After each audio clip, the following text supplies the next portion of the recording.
The morning mist hung thick over Windsor Castle as Detective Inspector Sarah Morrison stepped out of her unmarked police vehicle.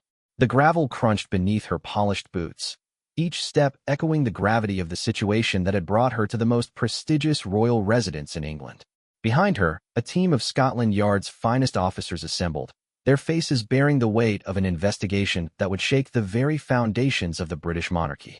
Sarah had 23 years of experience in criminal investigations, but nothing had prepared her for this moment.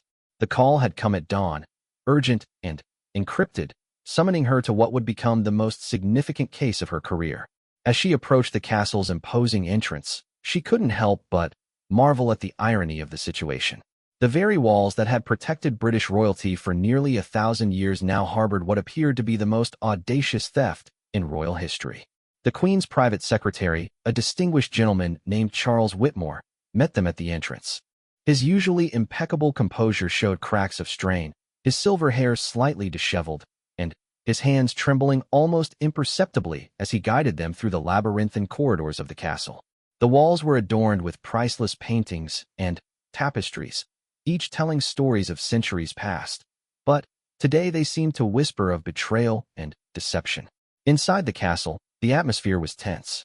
Staff members moved about their duties with unusual urgency, their whispered conversations falling silent as the police officers passed. Sarah noticed how their eyes darted nervously, as if everyone was suddenly aware that their every movement was being scrutinized. The usually pristine environment felt charged with suspicion and uncertainty. Charles led them to a heavily secured wing of the castle, past multiple checkpoints, and through doors that required both electronic cards and personal codes. The security measures were impressive, which made the alleged theft all the more baffling. How could someone have penetrated such elaborate defenses? As they walked, Charles explained the discovery that had prompted the emergency call. Earlier that morning, during a routine inspection of the Queen's private jewelry collection, several pieces had been found missing. These weren't just any pieces of jewelry. They were some of the most historically significant and valuable items in the royal collection. Among the missing items was the legendary Cambridge Lover's Knot tiara, a piece that had belonged to Princess Diana and held immense sentimental value beyond its monetary worth. Also missing were several diamond brooches gifted by foreign dignitaries, each piece representing important diplomatic relationships. The jewelry vault itself was a marvel of modern security technology. Located 3 floors beneath the main castle, it was protected by multiple layers of security including biometric scanners, pressure-sensitive floors, and motion detectors. The room was temperature and humidity controlled, designed to preserve these treasures for future generations. Only a handful of people had access to this sacred space, making the theft even more perplexing. As they descended into the vault area, Sarah's trained eye began cataloging potential security vulnerabilities. The corridor was lined with cameras, their red recording lights blinking steadily. She made mental notes about blind spots and access points, already beginning to piece together how someone might have accomplished such an audacious crime. The deeper they went, the more sophisticated the security became, yet somehow, someone had managed to breach every layer. Upon entering the vault, Sarah was struck by the opulence that surrounded her. Glass display cases lined the walls, each containing pieces of jewelry that represented not just wealth, but centuries of British history. Crowns, tiaras, necklaces, and brooches sparkled under the carefully controlled lighting, each piece telling its own story of royal ceremonies, state occasions, and family traditions. The empty spaces where the stolen items had been displayed seemed to mock the remaining collection. The vault's security chief, a former military officer named Commander James Fletcher, provided a detailed account of the discovery.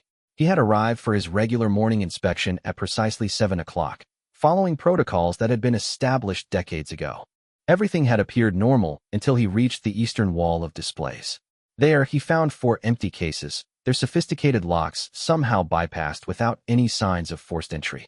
What made the situation even more mysterious was the precision of the theft. The perpetrator had selected specific pieces, leaving behind items of even greater value. This suggested intimate knowledge of the collection and its significance, pointing to someone with insider access. The thief hadn't taken the most obvious valuable pieces, but rather items that held particular historical or sentimental importance. Commander Fletcher led them to his security office, where banks of monitors displayed feeds from over 200 cameras positioned throughout the castle. He began reviewing the footage from the previous night, fast-forwarding through hours of empty corridors and static rooms. The timestamp showed everything had been normal until approximately 2:30 in the morning, when something peculiar began to unfold.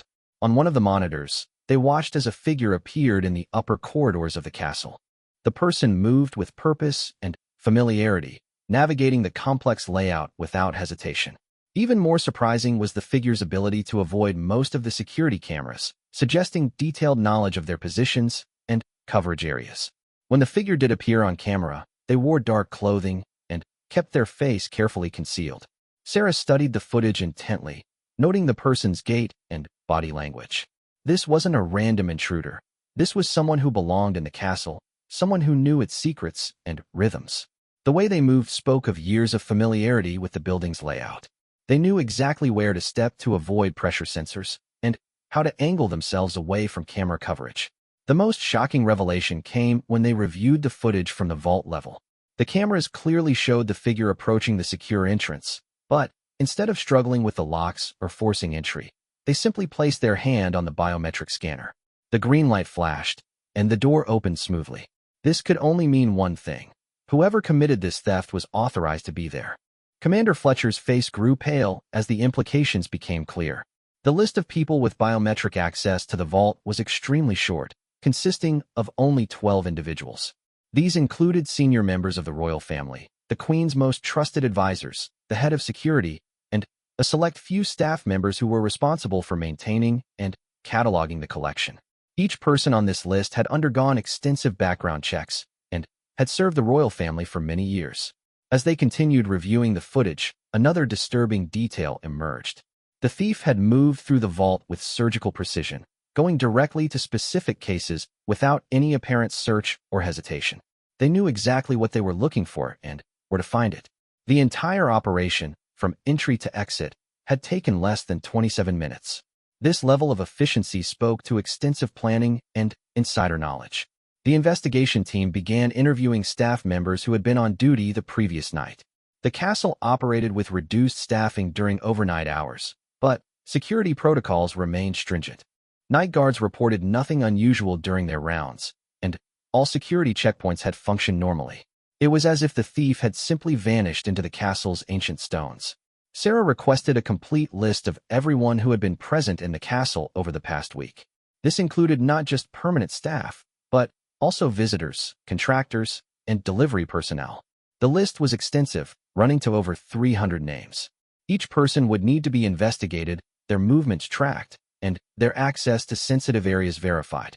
As the morning progressed, a pattern began to emerge from their interviews. Several staff members mentioned seeing unusual activity in the administrative offices over the past few days. There had been late-night meetings, hushed phone conversations, and a general sense of tension among the senior staff. While these observations might have been dismissed as routine royal business under normal circumstances, they now took on new significance. The Queen's private apartments were located several floors above the vault, but Sarah felt it was important to understand the full scope of the castle's layout and security. As they toured these areas, she was struck by the seamless integration of historical grandeur and modern security technology. Hidden cameras were discreetly positioned behind classical artwork, and motion sensors were concealed within ornate moldings. In the Queen's private study, they met with Margaret Thornberry, the Queen's longest-serving lady-in-waiting. Margaret had been with the royal household for over 40 years and knew every detail of the daily routines and protocols. Her lined face showed deep concern as she described the importance of the stolen pieces, not just as valuable artifacts, but as symbols of the monarchy's continuity and tradition. Margaret revealed that the Cambridge Lover's Knot tiara held special significance beyond its connection to Princess Diana. It had been a wedding gift to Queen Mary in 1893 and had been worn by royal brides for generations. Its theft represented not just a monetary loss, but an attack on the very heritage of the royal family. The other missing pieces were equally significant, each representing important moments in British diplomatic and royal history. As interviews continued throughout the day, one name began appearing repeatedly in conversations: Camilla Worthington, a junior curator who had joined the royal household's art and antiquities department 6 months earlier. Multiple staff members mentioned her recent interest in the jewelry collection, her frequent visits to the vault area, and her unusual questions about security procedures. Camilla had an impressive academic background, holding advanced degrees in art history and museum studies from Cambridge University. Her references had been impeccable, and her knowledge of royal artifacts was extensive. She had been hired to help catalog and digitize the royal collection, a massive undertaking that would preserve detailed records of thousands of priceless items for future generations. However, as they delved deeper into her background, some concerning details began to emerge. Financial records showed that Camilla had significant debts, including student loans and credit card balances that far exceeded her royal household salary. More troubling was the discovery that she had recently made several large cash deposits into her bank account, transactions that couldn't be easily explained by her legitimate income. Commander Fletcher confirmed that Camilla had legitimate access to the vault as part of her curatorial duties. She had undergone the same rigorous background checks as other staff members, and her biometric data was programmed into the security system. This access had been considered necessary for her work cataloging the collection, but it also placed her among the small group of people who could have committed the theft. As the investigation team prepared to interview Camilla, Sarah felt the familiar tension that came with closing in on a suspect. However, she also knew that they needed to be extremely careful. Accusations against a royal household staff member would have far-reaching consequences, and they needed irrefutable evidence before making any arrests. The afternoon shadows were lengthening across the castle grounds when they finally located Camilla in the manuscript library, where she was working on cataloging medieval illuminated texts. She looked up from her work with a smile that seemed genuine, showing no obvious signs of nervousness or guilt. Her workspace was meticulously organized, with detailed notes and photographs documenting each artifact she examined. Camilla appeared to be in her early 30s, with auburn hair pulled back in a professional bun and wire-rimmed glasses that gave her a scholarly appearance. She was dressed conservatively in a dark blazer and skirt, projecting the image of a serious academic professional. When Sarah introduced herself and explained the reason for their visit, Camilla's expression shifted to one of shock and concern. The initial conversation revealed that Camilla had indeed been working late several nights recently, staying in the castle to complete her cataloging work. She explained that the project was massive in scope and that she felt a responsibility to work efficiently given the trust the royal household had placed in her. Her dedication to the work seemed genuine, and she spoke passionately about the historical significance of the items she was documenting. When asked about her access to the jewelry vault, Camilla readily acknowledged her authorized visits there. She explained that she had been working on creating comprehensive digital records of the jewelry collection, including detailed photographs and historical documentation for each piece. This work required her to examine items closely and to research their provenance and significance. However, as the conversation continued, Sarah began to notice subtle inconsistencies in Camilla's account of her recent activities. Her timeline for the previous evening was vague, and she seemed uncertain about specific details that someone should remember clearly. When pressed about her whereabouts during the night hours when the theft occurred, Camilla claimed to have been in her quarters at the staff residence, but she couldn't provide any witnesses to corroborate her story. The staff residence was a separate building on the castle grounds, housing many of the royal household employees who lived on site. It was connected to the main castle by underground tunnels that had been constructed during World War II as protection against air raids. These tunnels provided discreet access to various parts of the castle, and few people were familiar with their complete layout. As evening approached, Sarah made the difficult decision to request that Camilla accompany them to the police station for a more formal interview. While they didn't yet have enough evidence for an arrest, the inconsistencies in her story and her access to the vault made her a person of significant interest in the investigation. Camilla agreed to cooperate, maintaining her composure but clearly understanding the gravity of the situation. The drive from Windsor Castle to the police station passed in tense silence. Sarah found herself studying Camilla's reflection in the rearview mirror, looking for any signs of deception or distress. The young woman stared out the window at the passing countryside, her expression thoughtful but unreadable. Whatever secrets she might be harboring, she was not about to reveal them easily. At the police station, they settled into interview room 3, a sterile environment designed to encourage truthfulness through its stark simplicity. Sarah had conducted thousands of interviews in rooms like this one, and she knew how to read the subtle signs that indicated when a suspect was beginning to crack under pressure. However, Camilla seemed remarkably composed for someone facing such serious accusations. The formal interview began with standard questions about Camilla's background and her role at the royal household. She answered clearly and confidently, providing details about her education, her previous work experience, and her current responsibilities. Her knowledge of royal history and protocol was impressive, and she spoke with obvious passion about her work preserving these important cultural artifacts. When the conversation turned to the missing jewelry, Camilla expressed genuine shock and dismay. She described the historical significance of each missing piece with the expertise of someone who had studied them extensively. Her reaction seemed authentic, but Sarah knew that intelligent criminals could be skilled at deception. The most successful thieves were often those who could convincingly portray innocence. As the interview progressed into the late evening hours, Sarah began to employ more aggressive questioning techniques. She presented Camilla with the security footage showing someone with similar build and height accessing the vault during the night. She questioned her about the unexplained cash deposits in her bank account. She pressed her about specific details of her movements on the night in question. Under this pressure, small cracks began to appear in Camilla's composure. She became more defensive in her answers, and Sarah noticed that her hands began to tremble slightly when discussing the security footage.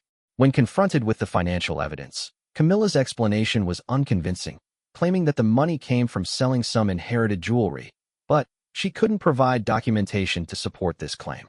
The breakthrough came when Sarah mentioned that they would be conducting a thorough search of Camilla's quarters at the staff residence. For the first time, genuine fear flashed across the young woman's face. It was a micro-expression that lasted only a moment, but Sarah's trained eye caught it. This was the first clear indication that Camilla might indeed have something to hide.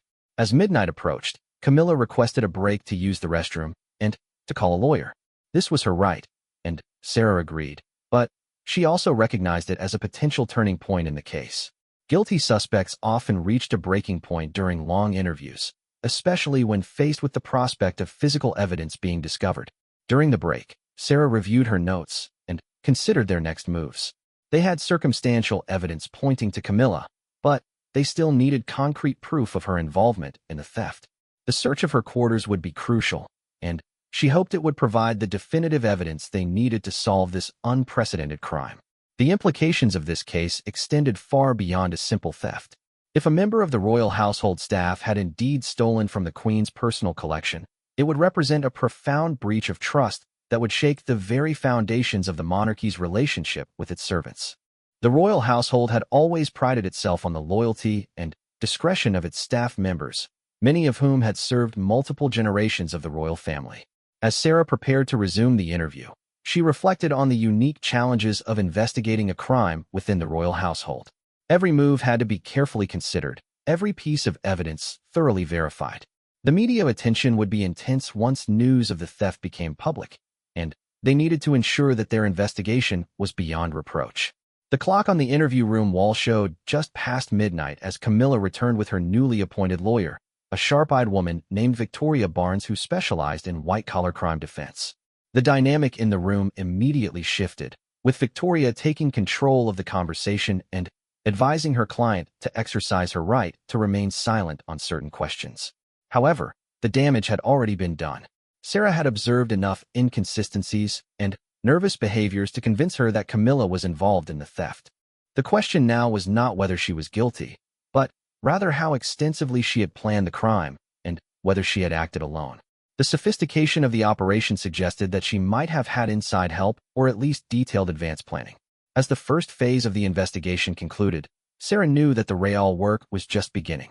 They would need to conduct forensic analysis of the vault and security systems, interview dozens more staff members, and trace the missing jewelry through international markets. Most importantly, they needed to determine whether this was an isolated incident or part of a larger conspiracy that threatened the security of the entire royal household. The morning sun was beginning to rise over the Thames as Sarah finally left the police station. The investigation had revealed more questions than answers, but she was confident that they were on the right track. Camilla Worthington remained their primary suspect, but proving her guilt would require careful detective work and unshakable evidence. As she drove back toward Windsor Castle to continue the investigation, Sarah couldn't help but think about the broader implications of this case. The theft of the Queen's jewelry represented more than just a criminal act. It was an attack on the very symbols of British heritage and tradition. Recovering those pieces and bringing the perpetrator to justice had become not just her professional duty, but her patriotic obligation. Dawn broke gray and cold over Windsor Castle as Detective Inspector Sarah Morrison returned to begin the second day of what was already shaping up to be the most complex investigation of her career. The search warrant for Camilla Worthington's quarters had been approved during the early morning hours, and Sarah was determined to execute it before the suspect's lawyer could file any procedural objections. The staff residence building stood like a smaller castle in its own right, constructed of the same ancient stone as the main fortress but with more modest proportions. It had housed royal servants for over 2 centuries, and its walls had witnessed countless secrets and private dramas of those who served the crown. Sarah approached the building with a team of forensic specialists, their equipment cases rattling softly on the cobblestones as they prepared for what might be the most important search of the investigation. Mrs. Eleanor Hastings, the head of Staff Residential Services, met them at the entrance with obvious reluctance. She was a woman in her 60s who had devoted her entire adult life to serving the royal household, and the idea that one of her residents might be a criminal clearly distressed her deeply. Her keys jingled nervously in her weathered hands as she led them through corridors lined with portraits of long-deceased royal servants who had earned recognition for their loyalty and dedication. Camilla's quarters were on the 3rd floor, consisting of a modest bedroom, a small sitting area, and a bathroom. The accommodations were comfortable but hardly luxurious, reflecting the practical nature of staff housing. Sarah had requested that the search be conducted with extreme care and discretion, aware that any evidence they found would be scrutinized not just by defense lawyers, but potentially by parliamentary committees and international media. As they entered Camilla's rooms, Sarah was immediately struck by how meticulously organized everything appeared. Books about art history and royal artifacts lined the shelves in alphabetical order. Her desk was arranged with military precision, every pen and paper clip in its designated place. Personal photographs showed Camilla at various academic ceremonies and museum exhibitions, smiling confidently in graduation robes and professional attire. The forensic team began their systematic search, while Sarah studied the personal details that might reveal clues about Camilla's character and motivations. Her reading material included several recent publications about famous art thefts and museum security systems, which could be explained by her professional interests but also raised suspicions. More concerning was a collection of financial planning guides and debt counseling pamphlets hidden beneath academic journals in her desk drawer. In the bedroom, they discovered a sophisticated laptop computer that had been carefully hidden behind a false panel in the antique wardrobe. This immediately raised red flags, as staff members were provided with official devices for any work-related computer needs. The hidden laptop suggested secret activities that Camilla didn't want discovered by her employers or anyone else who might casually visit her quarters. The computer was password protected and encrypted, requiring the expertise of the police digital forensics team to access. However, their preliminary examination revealed that it contained extensive files related to international art dealers and auction houses. More troubling were detailed floor plans of Windsor Castle, including areas that weren't included in official tourist maps or staff orientation materials. These plans showed levels of detail that could only have been obtained through careful observation and possibly unauthorized access to restricted architectural documents. Sarah directed the search team to examine every inch of the quarters for hidden compartments or concealed items. The building's age meant that many rooms contained original 18th century features, including decorative panels and built-in storage areas that could easily hide small valuable objects. Her experience told her that if Camilla had indeed stolen the royal jewelry, she might have hidden it close by rather than risk moving it off the castle grounds immediately. The breakthrough came when forensic specialist David Chun noticed an irregularity in the hardwood flooring beneath Camilla's bed. One of the antique floorboards didn't quite align with the others, suggesting it might have been recently disturbed. Using specialized tools, he carefully lifted the board to reveal a shallow cavity that had been carved into the floor joists below. Inside this hiding place, wrapped in black velvet cloth, they discovered 2 of the missing pieces from the Queen's jewelry collection, a diamond brooch that had belonged to Queen Victoria and an emerald necklace gifted by the Austrian Emperor in 1897. The pieces sparkled even in the dim light filtering through the bedroom windows, their historical significance made even more poignant by their presence in such a humble hiding place. Sarah felt a mixture of satisfaction and sadness as she photographed the recovered jewelry in its hiding place. The evidence against Camilla was now overwhelming, but she also felt disappointed that someone with such obvious intelligence and education had chosen to betray the trust placed in her.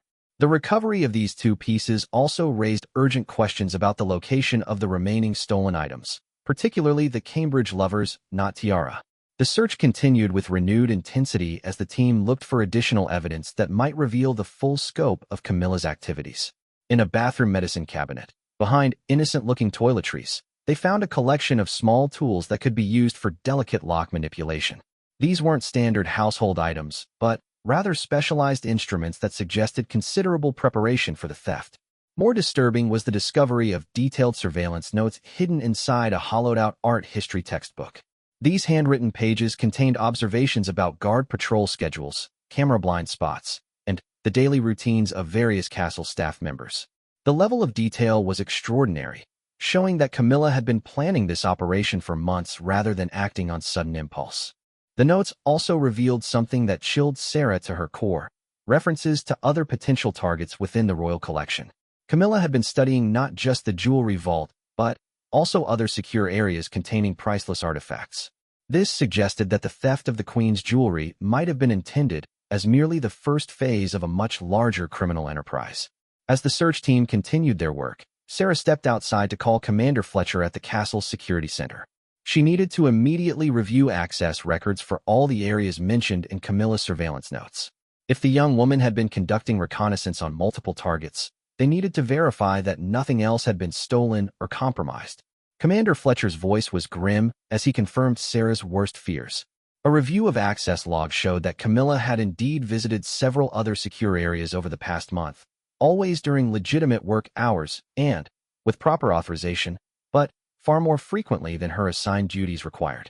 She had shown particular interest in the Royal Library's manuscript collection and the State Department's decorative arts storage. Emergency inventories of these areas were immediately ordered, with teams of curators and security personnel working to verify that all items remained in their proper locations.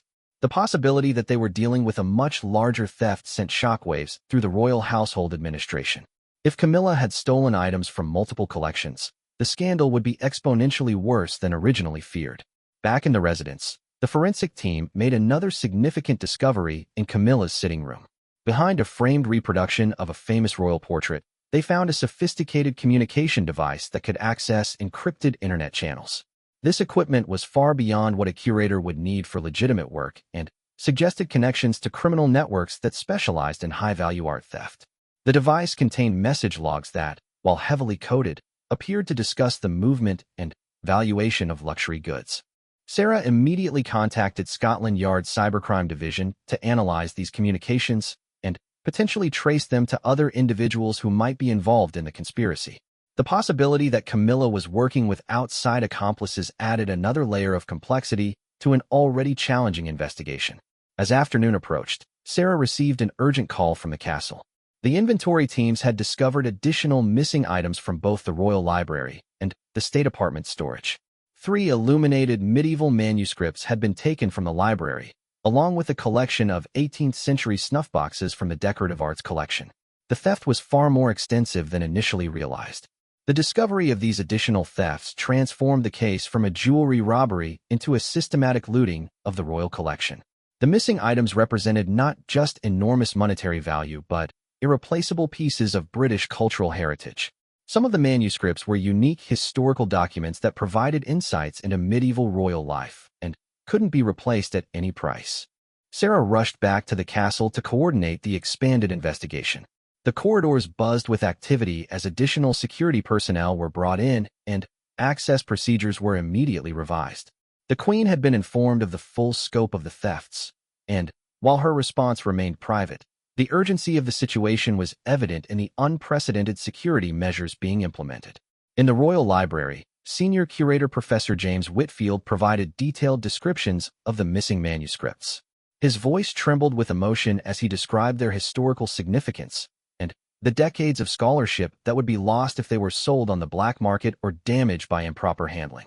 These weren't items that could be easily sold, which suggested that Camilla might have been working with sophisticated international collectors who specialized in stolen cultural artifacts. The investigation team expanded to include specialists from Interpol and the FBI, recognizing that the stolen items would likely be smuggled out of the country for sale to private collectors. The international art theft market was a shadowy world where stolen pieces could disappear for decades before surfacing in distant auction houses or private collections. Meanwhile, back at the police station, Camilla Worthington remained in custody while her lawyer, Victoria Barnes, attempted to negotiate some form of plea agreement. The discovery of the hidden jewelry in her quarters had made her position nearly impossible to defend, but Victoria was arguing that her client might have been coerced or manipulated by others into committing the thefts. Sarah returned to the interview room to confront Camilla with the new evidence. The young woman's carefully maintained composure finally cracked when presented with photographs of the jewelry found in her floor hiding place. Tears welled up in her eyes as she realized that her carefully planned operation had been completely exposed. Victoria Barnes requested another break to consult privately with her client, and Sarah agreed, sensing that they might be approaching a breakthrough in the case. The evidence was now overwhelming, and Camilla's best option would be to cooperate fully with the investigation in hopes of receiving a reduced sentence. During the break, Sarah reviewed the expanded evidence file with her team. The case had grown from a single jewelry theft into a complex international art crime involving multiple collections and potentially numerous accomplices. They now needed to not only recover the remaining stolen items, but also identify and apprehend any other individuals involved in the conspiracy. When the interview resumed, Camilla appeared defeated and exhausted. Victoria Barnes announced that her client was prepared to make a statement in exchange for consideration during sentencing. This was the moment Sarah had been waiting for, the chance to finally understand how such an elaborate theft had been planned and executed within one of the most secure facilities in the world. Camilla's confession began slowly, her voice barely above a whisper as she described how financial pressures had initially led her to consider theft. Her student loans and credit card debts had reached crisis levels, and her royal household salary, while respectable, wasn't sufficient to address her mounting financial obligations.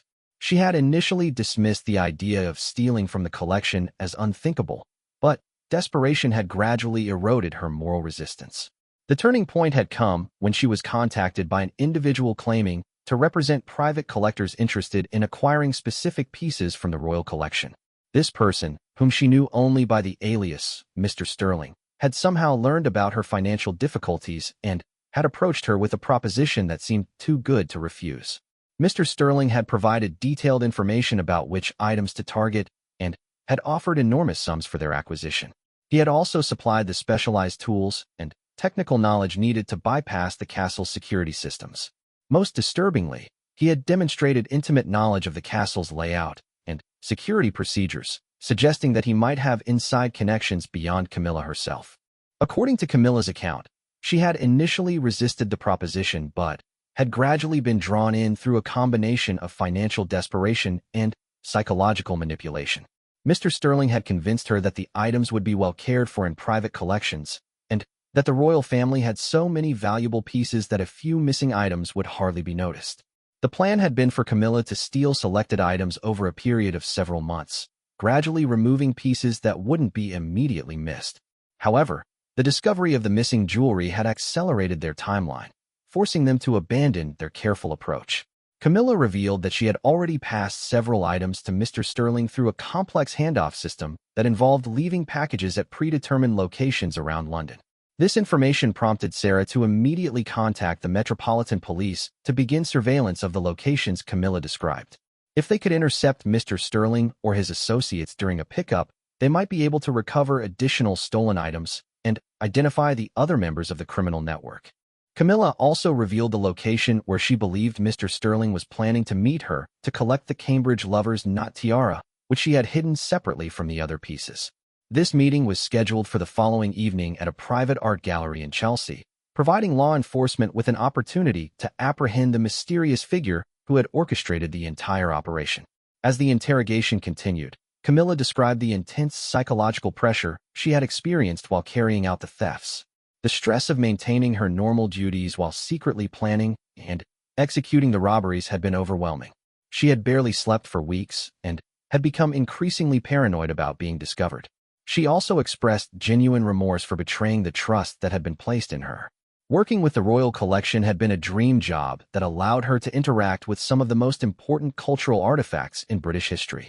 She realized that her actions had not only damaged her own future but had also potentially compromised the security of irreplaceable historical treasures. The information about the planned meeting with Mr. Sterling required immediate action.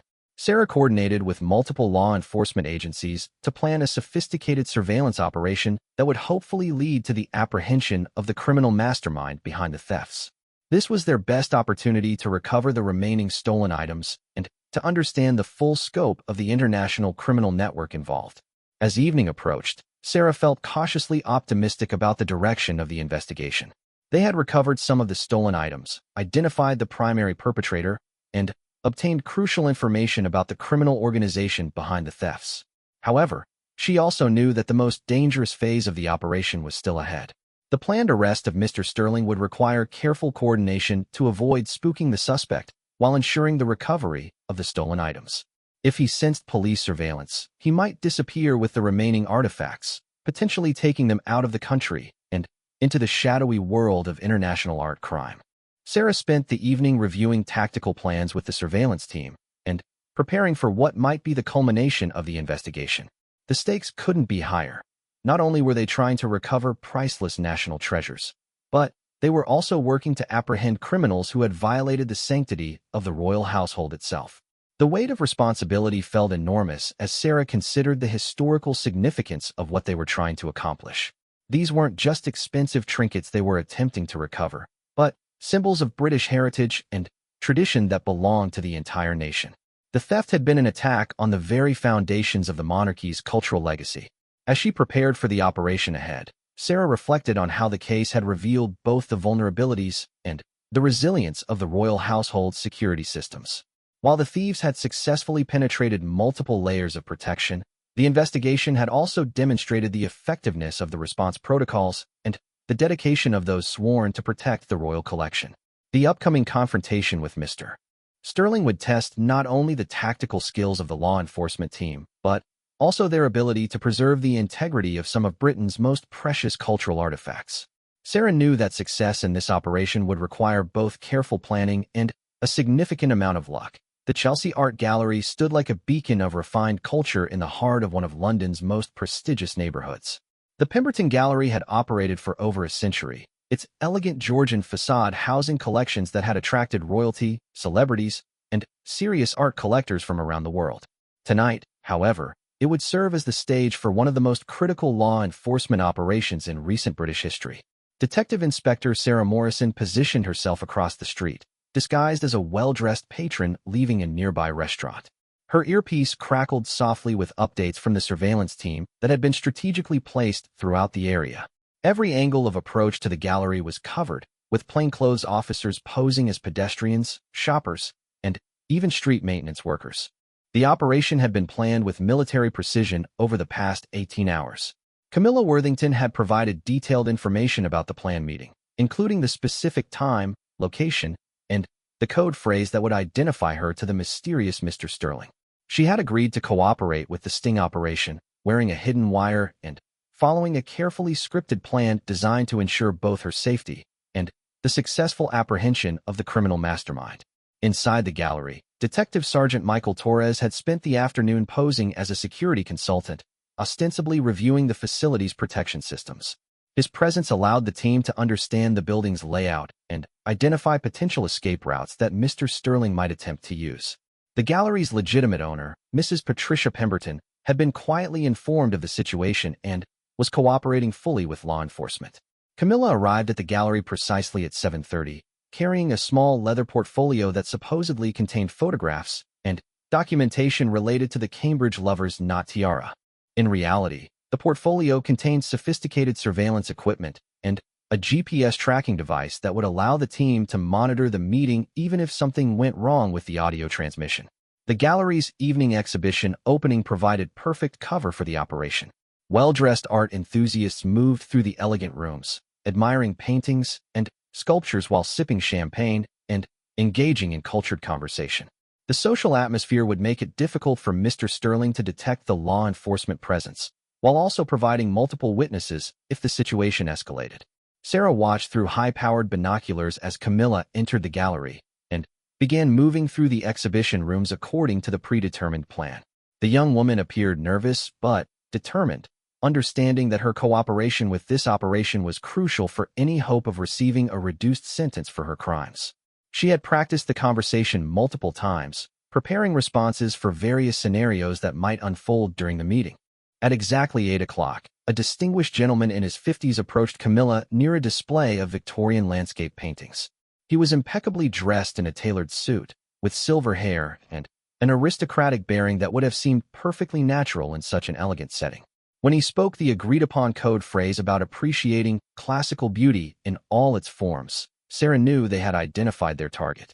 The man who called himself Mr. Sterling appeared to be everything that Camilla had described: charming, sophisticated, and possessed of an encyclopedic knowledge of art and antiques. However, Sarah's trained eye immediately noticed details that suggested a more sinister nature. His movements were too controlled, his awareness of his surroundings too acute, and his positioning always maintained clear sight lines to potential exits.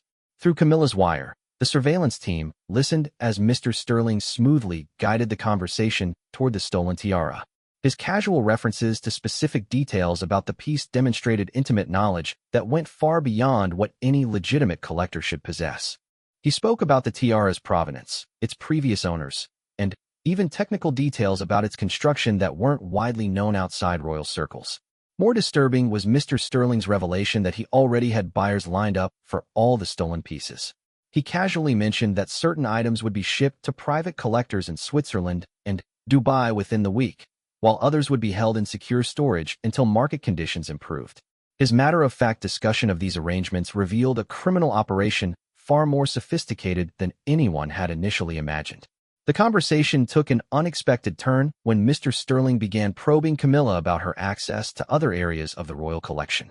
He showed particular interest in the royal archives, where historically significant documents were stored, and the royal mews, which housed ceremonial carriages and regalia.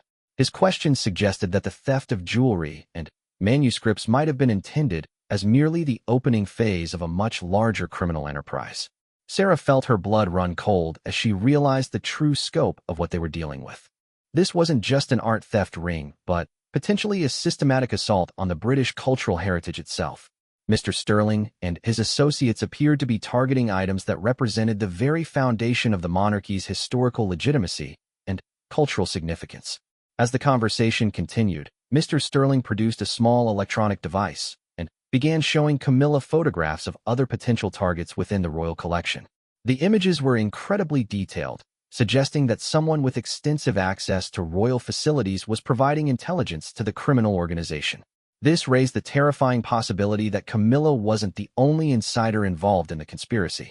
The surveillance team watched tensely as Mr. Sterling led Camilla toward a more private area of the gallery, ostensibly to examine some rare manuscripts that he claimed would interest her professionally. However, Sarah suspected that he was actually moving to conduct the exchange away from the main crowd of gallery visitors. This was the moment they had been waiting for, but it also represented the most dangerous phase of the operation. Detective Sergeant Torres, monitoring from inside the gallery, reported that Mr. Sterling was guiding Camilla toward a small study room that was normally used for private viewings of valuable pieces. This location would provide the privacy needed for the exchange, but would also make it more difficult for the surveillance team to maintain visual contact, and could potentially provide Mr. Sterling with tactical advantages if he became suspicious. As they entered the private room, Camilla activated a hidden camera that had been sewn into her jacket. The device transmitted clear images of Mr. Sterling examining the portfolio she had brought, his expert eye immediately recognizing that something was amiss. Sarah watched with growing tension as she saw the criminal's expression change from confident satisfaction to wary suspicion. Mr. Sterling's demeanor suddenly shifted, and he began asking Camilla probing questions about details that only someone intimately involved with the theft would know.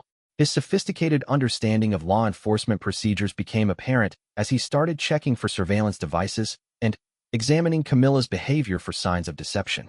Sarah realized that they were dealing with someone who had extensive experience in criminal operations and possibly law enforcement evasion. The situation reached a critical point when Mr. Sterling discovered the hidden camera in Camilla's jacket. His reaction was swift and professional, immediately moving to block the device's view while beginning to question Camilla aggressively about whether she had been compromised. The audio from her wire captured his increasingly threatening tone as he realized that the meeting might be a setup. Sarah made the decision to initiate the arrest before Mr. Sterling could harm Camilla or escape from the gallery. She gave the signal for all units to move in, with officers approaching from multiple directions to prevent any possibility of the suspect slipping away. The coordinated response had been rehearsed extensively, with each team member knowing exactly what role to play in the apprehension.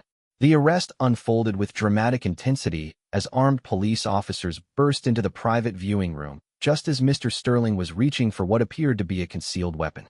Camilla threw herself to the floor as commanded, while officers surrounded the suspect and ordered him to surrender. For a moment, it seemed as though Mr. Sterling might attempt to fight his way out, but the overwhelming police presence convinced him that resistance would be futile. As the handcuffs were applied, Mr. Sterling's aristocratic facade completely disappeared, replaced by the cold calculation of a professional criminal who understood that he had been outmaneuvered.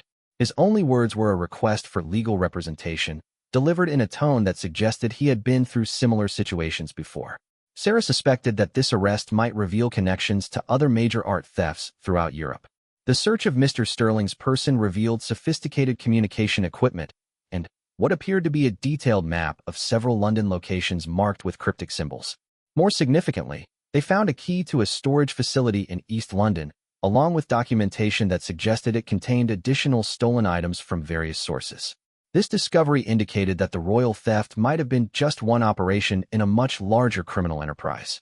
Meanwhile, other members of the surveillance team were tracking down associates who had been observed watching the gallery from various vantage points during the evening.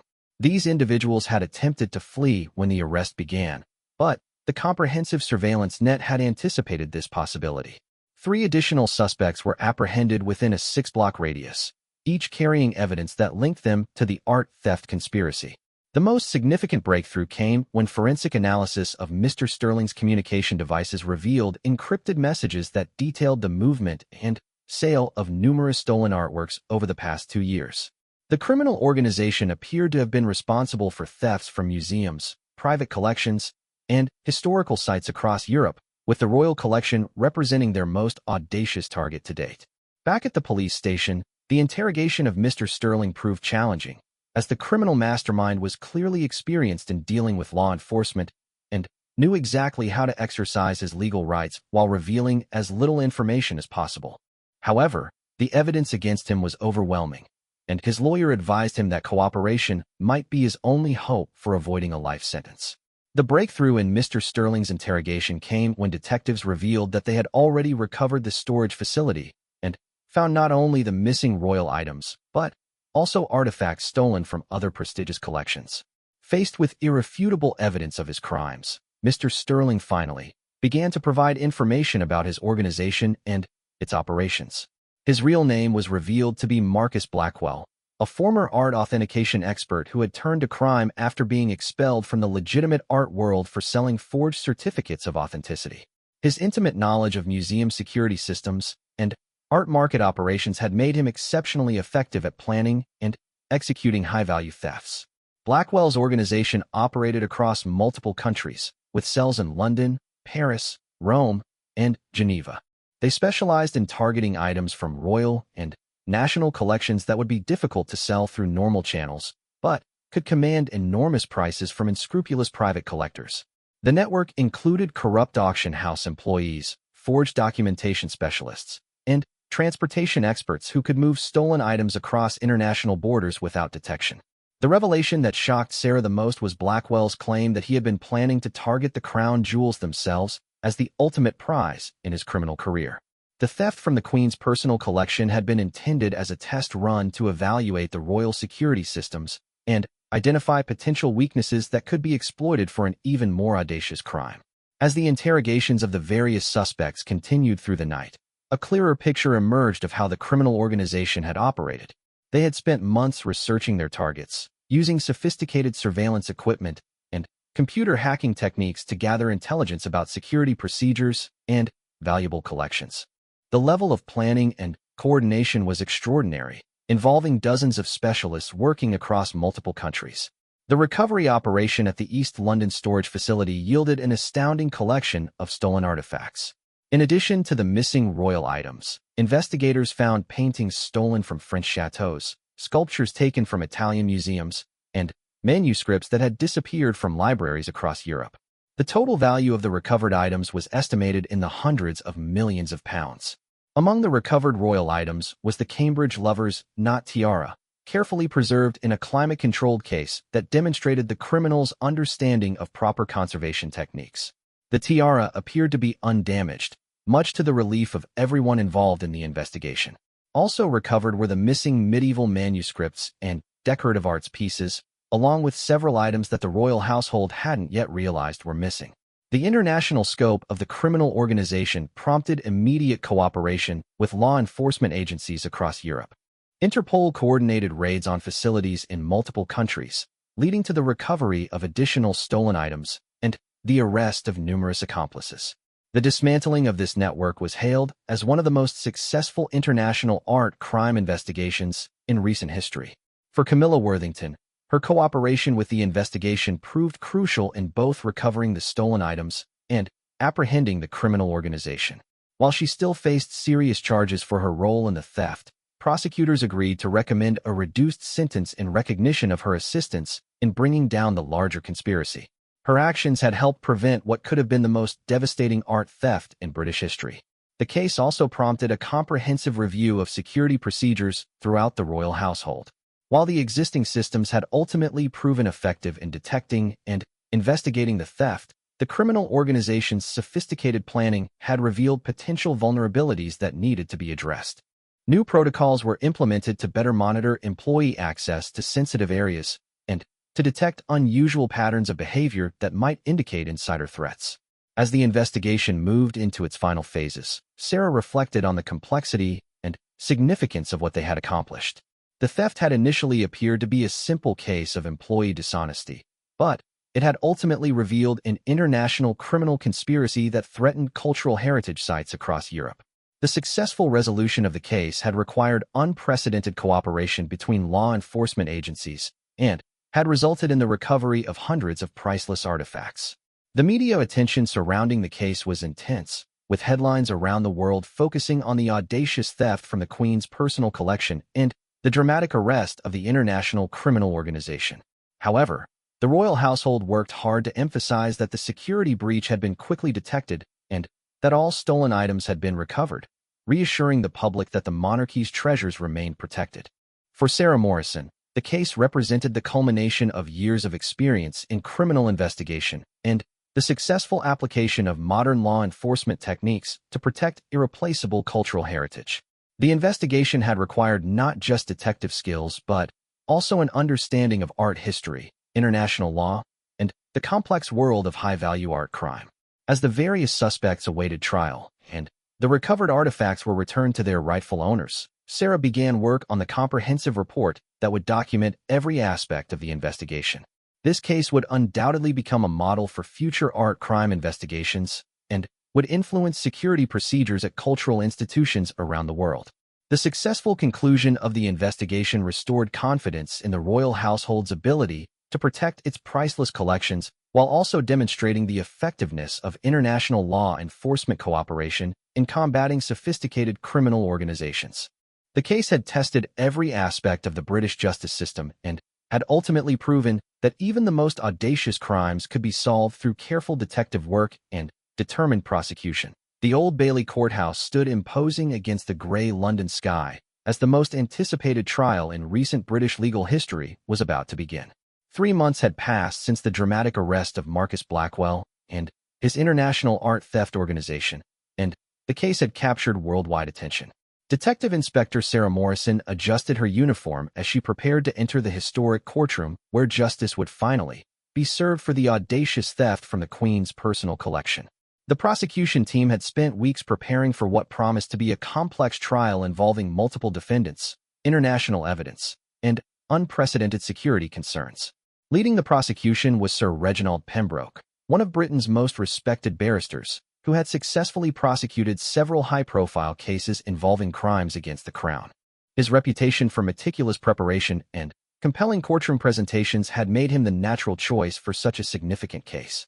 Media attention was intense, with reporters from around the world gathering outside the courthouse hoping to catch glimpses of the defendants and key witnesses. The case had become a symbol of the ongoing battle between law enforcement and sophisticated international criminal organizations that threatened cultural heritage sites globally. Security around the courthouse was unprecedented, with armed police officers and plainclothes detectives maintaining constant vigilance. Inside courtroom number 1, the atmosphere was charged with tension and anticipation. The ornate Victorian architecture seemed particularly appropriate for a case involving crimes against the British monarchy and cultural heritage. The public gallery was packed with journalists, legal observers, and members of the royal household staff who had been directly affected by the theft and its aftermath. Judge Patricia Henshaw, known for her stern demeanor and extensive experience with complex criminal cases, presided over the proceedings with obvious awareness of the historical significance of the trial. Her opening remarks emphasized the seriousness of the charges and the importance of ensuring that justice was served not just for the immediate victims, but for the preservation of British cultural heritage for future generations. The defendants sat in the dock looking markedly different from their appearances during the arrest. Marcus Blackwell, the mastermind of the operation, maintained his distinguished appearance, but could no longer project the confident charm that had made him so effective as a criminal leader. Camilla Worthington appeared pale and nervous, clearly understanding that despite her cooperation with law enforcement, she still faced serious consequences for her actions. The other arrested accomplices presented a diverse group that illustrated the international scope of the criminal organization. Elena Rodriguez, a former auction house specialist from Madrid, had been responsible for creating forged documentation that would have allowed the stolen items to be sold legitimately. Dr. Friedrich Weber, a Swiss art authenticator, had provided expert knowledge about the provenance and value of targeted pieces. Jean-Claude Moreau, a French transportation specialist, had coordinated the movement of stolen items across European borders. Sir Reginald began his opening statement by painting a vivid picture of the audacious crime that had threatened some of Britain's most precious cultural treasures. He described how the defendants had systematically planned and executed a theft that represented not just monetary loss, but an attack on the very symbols of British heritage and tradition. His words carried the weight of centuries of legal precedent and national pride. The prosecution's first witness was Commander James Fletcher, the royal household's head of security, who provided detailed testimony about the discovery of the theft and the immediate response to the security breach. His military bearing and obvious expertise lent credibility to his account of how the sophisticated security systems had ultimately detected and documented the criminal activity, despite the thieves' careful planning. Commander Fletcher's testimony revealed the extent to which the royal household had been forced to revise its security procedures following the theft. He described how the incident had prompted a comprehensive review of access protocols, background checking procedures, and monitoring systems. While the existing security had ultimately proven effective, the case had highlighted potential vulnerabilities that required immediate attention. The technical evidence presented by the prosecution was overwhelming in its scope and detail. Forensic experts testified about fingerprints found on the stolen jewelry, DNA evidence recovered from Camilla's quarters, and digital analysis of the communication devices used by the criminal organization. Each piece of evidence built upon the others to create an irrefutable picture of guilt that would be difficult for any defense team to challenge effectively. Particularly damaging was the testimony of the digital forensics expert who had analyzed Marcus Blackwell's encrypted communications. The decoded messages revealed not only detailed planning for the royal theft, but also evidence of numerous other crimes across Europe. The sophistication of the criminal organization was laid bare through their own electronic communications, providing prosecutors with a roadmap of their entire operation.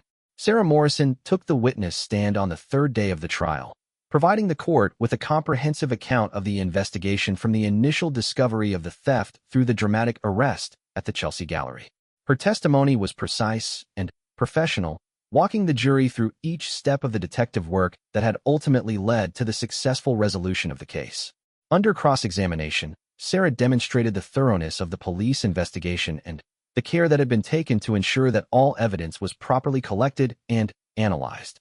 Defense attorneys attempted to challenge the chain of custody for various pieces of evidence, but Sarah's meticulous record-keeping and adherence to proper procedures left little room for doubt about the integrity of the investigation.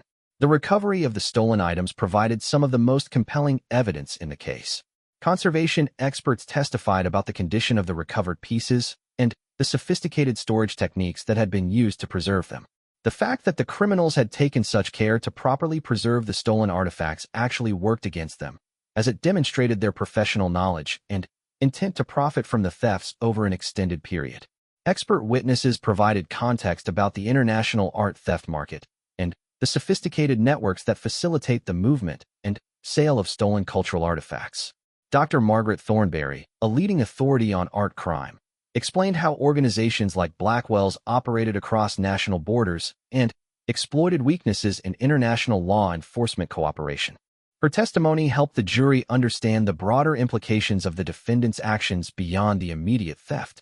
The prosecution's presentation of financial evidence revealed the extent of the criminal organization's operations and the enormous profits they had generated from their illegal activities. Forensic accountants traced complex money flows through multiple countries and shell companies, demonstrating how the defendants had attempted to legitimize their criminal proceeds through sophisticated financial manipulation. Bank records showed that Marcus Blackwell had accumulated millions of pounds through his art theft activities over several years.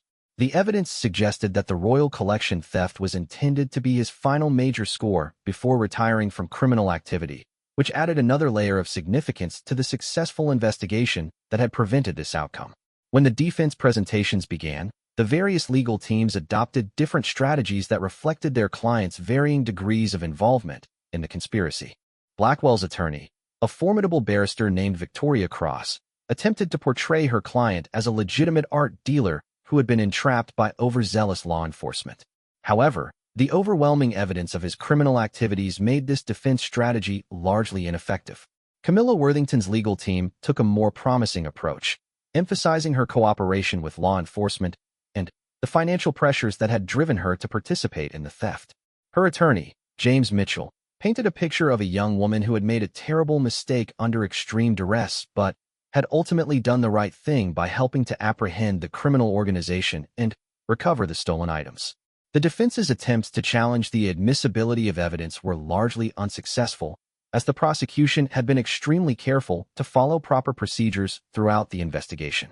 The international cooperation between law enforcement agencies had been conducted according to established protocols, and the various pieces of evidence had been properly authenticated and documented. Perhaps the most dramatic moment of the trial came when Camilla Worthington took the witness stand in her own defense.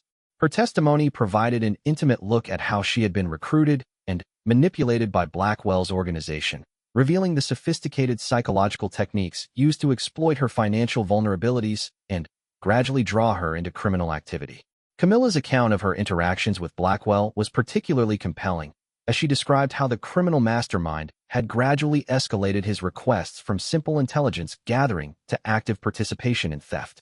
Her testimony revealed the careful grooming process that had been used to ensure her compliance, while minimizing the risk of detection by royal household security. Under cross-examination, Camilla expressed genuine remorse for her actions and acknowledged the serious breach of trust that her crimes represented. She testified about her respect for the historical significance of the stolen items and her relief that they had been recovered undamaged. Her cooperation with law enforcement was presented as evidence of her genuine desire to make amends for her mistakes. The prosecution's rebuttal focused on the serious nature of the crimes and the need for appropriate punishment regardless of the defendant's personal circumstances or subsequent cooperation. Sir Reginald argued that the theft represented an attack on British cultural heritage that required strong legal response to deter similar crimes in the future. Expert testimony about the broader implications of art theft provided context for the sentencing phase of the trial. Scholars and law enforcement officials explained how crimes like these threaten not just individual institutions, but the preservation of cultural heritage for future generations. The international scope of the conspiracy was emphasized as an aggravating factor that warranted severe punishment. The jury deliberations lasted 3 days, during which time speculation about the potential verdicts dominated media coverage around the world. The complexity of the case and The multiple defendants meant that reaching consensus on all charges would require careful consideration of the extensive evidence that had been presented during the weeks-long trial. When the jury finally returned with their verdicts, the courtroom was packed with observers eager to learn the outcome of this historic case. The guilty verdicts for all major charges were delivered in a tense atmosphere, with each defendant receiving individual consideration based on their level of involvement in the conspiracy. Marcus Blackwell was found guilty on all counts, including conspiracy to commit theft, handling stolen goods, and operating an international criminal organization. The jury had clearly been convinced by the overwhelming evidence of his leadership role in the conspiracy and his sophisticated planning of multiple crimes across Europe. Camilla Worthington was found guilty of theft and conspiracy charges, but received consideration for her cooperation with law enforcement. The jury's verdict acknowledged both her criminal actions and her subsequent efforts to assist in the recovery of stolen items and the apprehension of her co-conspirators. The other defendants received guilty verdicts that reflected their various levels of participation in the criminal organization. Each case was considered individually based on the specific evidence related to their roles in the conspiracy and their cooperation or lack thereof with law enforcement during the investigation. The sentencing hearing was scheduled for the following month, allowing time for the preparation of detailed pre-sentence reports that would help Judge Henshaw determine appropriate punishments for each defendant. The range of potential sentences was significant, from substantial prison terms for the principal offenders to more lenient treatment for those who had provided substantial assistance to law enforcement. During the weeks between the verdict and sentencing, public attention focused on the broader implications of the case for cultural heritage protection and international law enforcement cooperation. The successful prosecution was hailed as a model for future cases involving sophisticated criminal organizations that threatened cultural sites and collections. The royal household released a statement expressing satisfaction with the verdicts and emphasizing their commitment to protecting the cultural treasures under their care. The statement also acknowledged the professionalism and dedication of the law enforcement officers who had worked tirelessly to solve the case and recover the stolen items. For Sarah Morrison, the successful conclusion of the trial represented the culmination of her career-defining investigation. The case had tested every aspect of her detective skills and had required unprecedented cooperation between multiple law enforcement agencies. The guilty verdicts validated the thoroughness of the investigation and the careful attention to proper procedures that had ensured the admissibility of crucial evidence. As the sentencing hearing approached, Sarah reflected on the broader lessons that could be learned from this extraordinary case. The theft had revealed both vulnerabilities and strengths in the systems designed to protect cultural heritage, and the investigation had demonstrated the effectiveness of international cooperation in combating sophisticated criminal organizations. The case had also highlighted the importance of vigilance in protecting cultural institutions from insider threats while maintaining the access necessary for legitimate scholarly and curatorial work. Balancing security concerns with the need for accessibility would remain an ongoing challenge for museums, galleries, and royal households around the world. The successful resolution of this case would undoubtedly influence security procedures and law enforcement techniques for years to come, providing a template for protecting cultural heritage from increasingly sophisticated criminal threats. The trial had demonstrated that even the most audacious crimes could be successfully prosecuted when law enforcement agencies work together with determination and professionalism. The sentencing hearing at the Old Bailey drew even larger crowds than the trial itself, as the world waited to learn what punishment would be imposed for one of the most audacious thefts in British history. Judge Patricia Henshaw had spent weeks reviewing the extensive pre-sentence reports, victim impact statements, and character references that would inform her decisions about appropriate penalties for each of the convicted defendants. Detective Inspector Sarah Morrison arrived early at the courthouse, reflecting on the extraordinary journey that had brought them to this moment. From the initial discovery of the missing jewelry at Windsor Castle to the dramatic arrests and complex international investigation, the case had challenged every aspect of her professional skills and had ultimately resulted in one of the most significant art crime prosecutions in recent memory. The courtroom atmosphere was electric with anticipation as Judge Henshaw prepared to deliver sentences that would not only punish the defendants, but also send a strong message about British society's determination to protect its cultural heritage from criminal attack. The royal household was represented by senior officials who would witness justice being served for crimes against some of their most precious treasures. Marcus Blackwell, the criminal mastermind who had orchestrated the entire conspiracy, sat impassively as his fate was decided. His distinguished appearance could no longer mask the reality of his criminal nature, and the evidence presented during the trial had revealed the true extent of his illegal activities across multiple countries. The pre-sentence report painted a picture of a brilliant individual who had chosen to use his talents for criminal rather than legitimate purposes. Judge Henshaw began her sentencing remarks with a comprehensive review of the case and its broader implications for cultural heritage protection. She emphasized that the crimes represented not just theft of valuable property, but an attack on the very foundations of British cultural identity and historical continuity. The stolen items were irreplaceable symbols of national heritage that belonged to all citizens, not just the royal family. The judge's analysis of Blackwell's role in the conspiracy was particularly scathing, describing his sophisticated criminal operation as a calculated assault on cultural institutions across Europe. She noted that his extensive knowledge of art and museum security had made him exceptionally dangerous, as he had been able to exploit vulnerabilities that less sophisticated criminals would never have discovered. Blackwell was sentenced to 18 years in prison for his leadership role in the International Criminal Organization. The sentence reflected not only his actions against the royal collection but also his involvement in thefts from museums and private collections across Europe. Judge Henshaw emphasized that the lengthy prison term was necessary to protect cultural institutions and to deter others who might consider similar crimes. The sentence included provisions for asset forfeiture that would strip Blackwell of the millions of pounds he had accumulated through his criminal activities. These funds would be used to compensate victims of his crimes and to support enhanced security measures at cultural institutions that had been targeted by his organization. The financial penalties ensured that he would not profit from his illegal activities even after his eventual release from prison.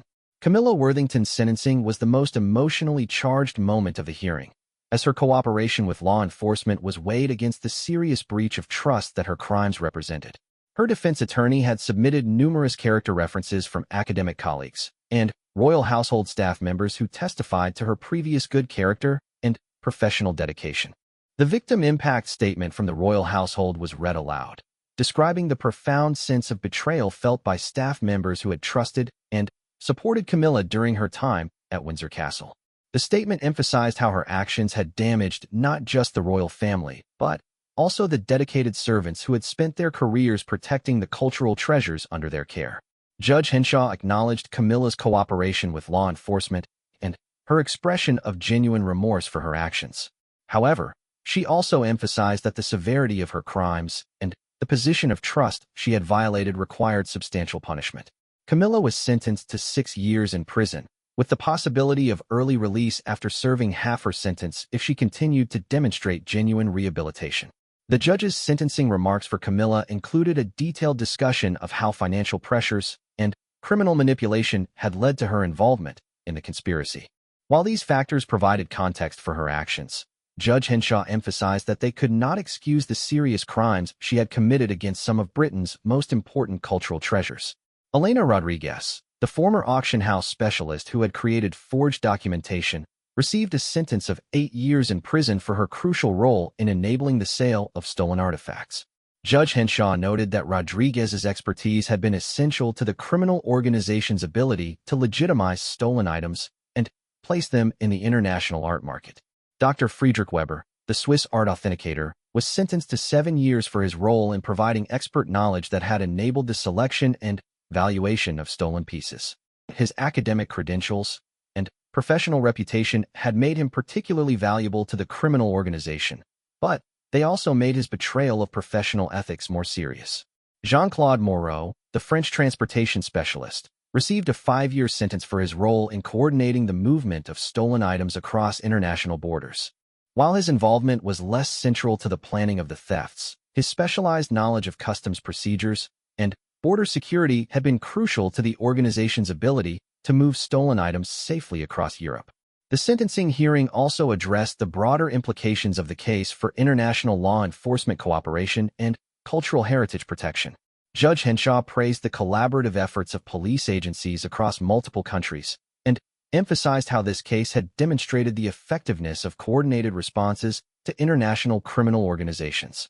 Following the sentencing, Sarah Morrison participated in a press conference where law enforcement officials discussed the lessons learned from the investigation and the steps being taken to prevent similar crimes in the future. The case had led to enhanced security protocols at cultural institutions across Europe and had strengthened international cooperation agreements for investigating art crimes. The recovery and return of the stolen items had been completed several weeks earlier, with each piece carefully examined by conservation experts to ensure that no damage had occurred during its time in criminal hands. The Cambridge Lover's Knot tiara and the other jewelry pieces had been returned to their proper places in the Queen's collection, while the medieval manuscripts and decorative arts objects had been restored to their respective locations within the royal household. The royal household issued a statement following the sentencing that expressed satisfaction with the judicial outcomes, while acknowledging the ongoing work needed to prevent similar incidents in the future. The statement emphasized the royal family's commitment to protecting British cultural heritage and their gratitude to the law enforcement officers who had worked tirelessly to solve the case. For the royal household staff members who had been directly affected by the theft, the conclusion of the legal proceedings provided a sense of closure and vindication. Many had felt personally betrayed by Camilla's actions, and the substantial prison sentences imposed on all defendants sent a strong message that such crimes would be severely punished. The case prompted significant changes in security procedures throughout the royal household and other cultural institutions. New protocols were implemented for background checking of staff members with access to valuable collections, and monitoring systems were enhanced to detect unusual patterns of behavior that might indicate potential threats. Commander James Fletcher, the royal household's head of security, worked with law enforcement agencies to develop new training programs for security personnel at cultural institutions. These programs incorporated lessons learned from the investigation and emphasized the importance of vigilance in protecting cultural heritage from both external threats and insider risks. The international art community also benefited from the successful resolution of the case, as the investigation had revealed new information about criminal networks that threatened cultural institutions around the world. Museums and galleries across Europe implemented enhanced security measures based on the techniques used by Blackwell's organization to plan and execute their thefts. Interpol established new protocols for sharing intelligence about potential threats to cultural heritage sites, building on the cooperative relationships that had proven so effective during the investigation. The case became a model for how international law enforcement agencies could work together to combat sophisticated criminal organizations that operated across multiple countries. For Sarah Morrison, the conclusion of the case marked a significant milestone in her career and provided personal satisfaction that justice had been served for crimes against Britain's cultural heritage. The investigation had required her to work with international partners, master complex technical evidence, and navigate the unique challenges of investigating crimes within the royal household. The case also had broader implications for law enforcement techniques and procedures, demonstrating the importance of combining traditional detective work with modern forensic science and international cooperation. The successful prosecution had required careful coordination between multiple agencies and meticulous attention to legal procedures that would ensure the admissibility of evidence in court. As media attention gradually shifted to other stories, the royal household returned to its normal operations with enhanced security measures and a renewed awareness of the need for vigilance in protecting cultural treasures. The theft had been a shocking violation of trust, but the successful investigation and prosecution had demonstrated the resilience of British institutions and their ability to respond effectively to sophisticated criminal threats. The stolen items were once again safely secured in their proper locations, but the memory of the theft served as a constant reminder of the need for continued vigilance. The royal collection represented more than just valuable objects. It embodied centuries of British history and cultural identity that needed to be preserved for future generations.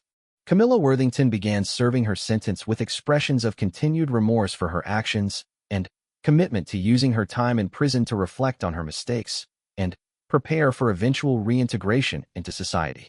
Her cooperation with law enforcement had been genuine, but she understood that rebuilding trust would be a long and difficult process. Marcus Blackwell showed no signs of remorse as he began his lengthy prison sentence, maintaining his silence about other potential criminal associates who might still be operating in the international art theft market. Law enforcement agencies continued to monitor communications and financial transactions that might reveal additional members of his criminal network. The case study of this investigation was incorporated into training programs for art crime specialists around the world, providing future investigators with detailed analysis of successful techniques for combating sophisticated criminal organizations. The collaborative approach used in this case became a template for future international investigations involving cultural heritage crimes.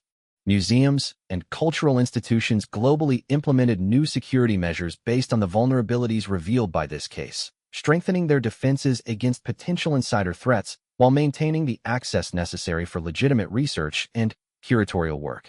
The balance between security and accessibility remained a constant challenge that required ongoing attention and innovation.